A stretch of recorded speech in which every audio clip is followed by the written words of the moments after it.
Welcome back to our discussion, How Will the Future of Work Change in Government? Part of the Future Forward Government series sponsored by Deloitte Consulting LLP here on Federal News Radio, part of the Federal News Network.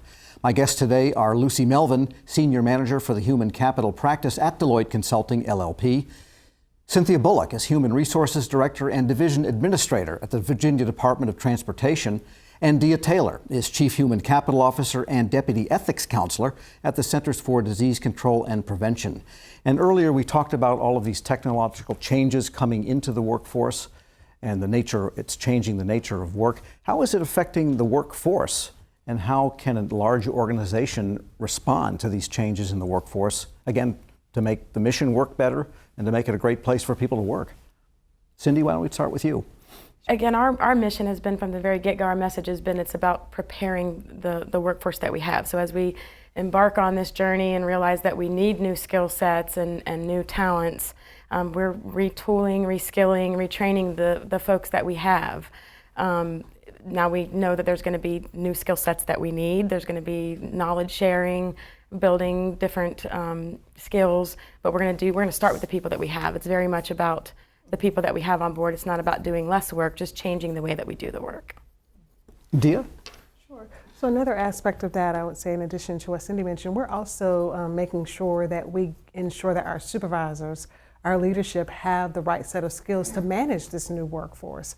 A lot of our employees will, especially as we're bringing in new individuals, so I want to speak to that. So we have a workforce right now that tends to come and stay forever. I mean, they have long tenure at CDC. What we know about this next generation workforce is that they should not have that same expectation. We're going to have a workforce that's going to be a lot more mobile. They may stay for a shorter period of time, but they'll make a huge impact in that short period of time. So we're training our managers on how to manage a different type of workforce so that they are better prepared for the future and can better manage a workforce that expects to kind of hit it fast, hit it hard, make an impact, and then leave the organization. So we're focusing there as well.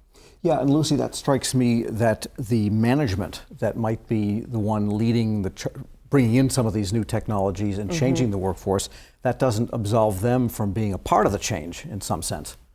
Definitely, and that's a very important thing. I think, as we're talking about reskilling and upskilling, that's not just for your staff. That's at every level of the organization, preparing for the changes that are coming. And that means making sure that there's the right awareness and understanding from a leadership level down through management to all employees of what these changes mean, and also providing people with the opportunities to gain those skills and understanding. And that can be both technical skills themselves, but also, Dee, I think what you mentioned about management skills is very important. As we embrace more technology and people start working in different ways, that requires you as a supervisor to have a different understanding of what it means to supervise and manage your employees. It may not be that you're seeing them face to face every day.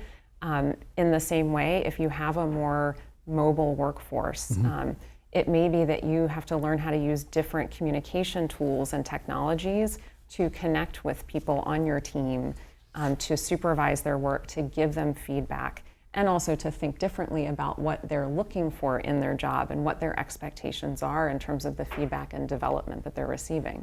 And when data is the basis of so much of the work changes, that changes the nature of something that Dia mentioned, and that's collaboration.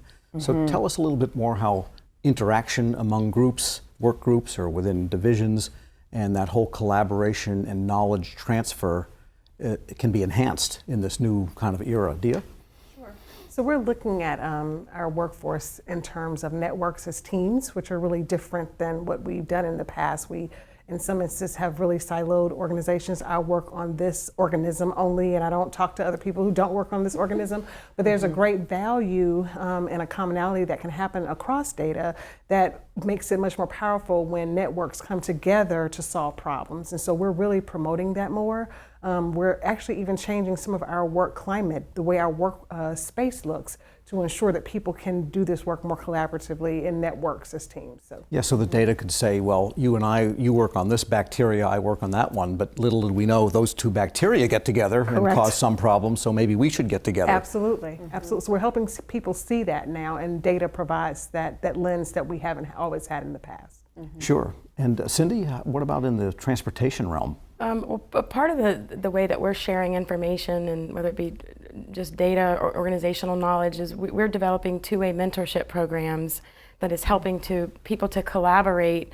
That two-way means that you can take the next generation of VDOTers, as we call them, and as they're coming in the organization with new perspectives and new information, new way of doing things, they're able to feel that information is welcomed in the organization, even by veterans who have been there for 30 plus years, who tend to be very guarded in what they do, and they also don't, so there's value on both sides of that. So really getting them to talk to each other and share and collaborate. Yeah, and that gets to an issue, Lucy, of the length of careers and career phases, because I think in the federal sector and maybe in the state and local sector, you tend to have aging workforces, but yet everyone wants to bring in new, fresh, young talent and so forth. And so age and talent are really not as closely correlated or as they might have been in generations past. And people are working longer for a variety of reasons. They're living longer, and nobody wants to be retired for 40 years or something. So how can these technologies, these new work forms be brought to bear on an aging workforce that might want to stick around? But you don't want them to age in place. You want them to renew themselves, and regardless of when they were born.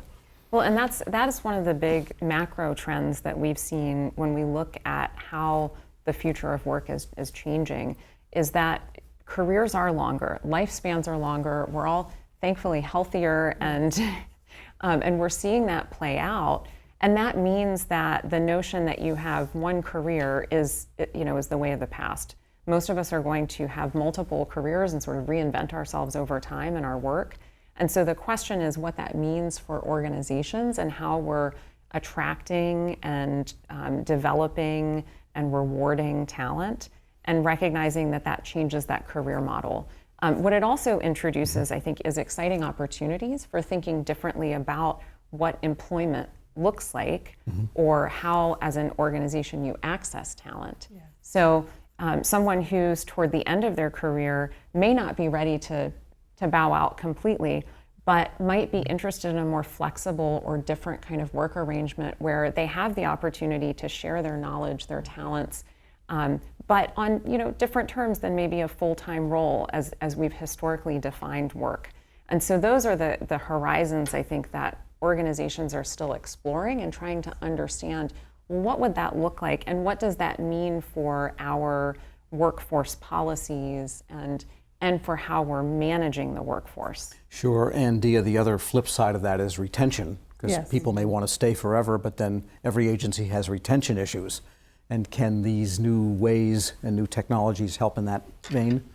I believe they can, because again, it allows individuals, if they're willing, to explore new ways to do the work that they have been doing for quite some time. And it, again, makes them more efficient. So there may be some pride in learning something new, or even in doing some knowledge transfer with individuals who are coming into the organization. So I think it has benefits for retention as well. All right, we'll take a break on that note. I'm your moderator, Tom Temin. This discussion is how will the future of work change in government, part of the Future Forward Government series, sponsored by Deloitte Consulting LLP on Federal News Radio, part of the Federal News Network.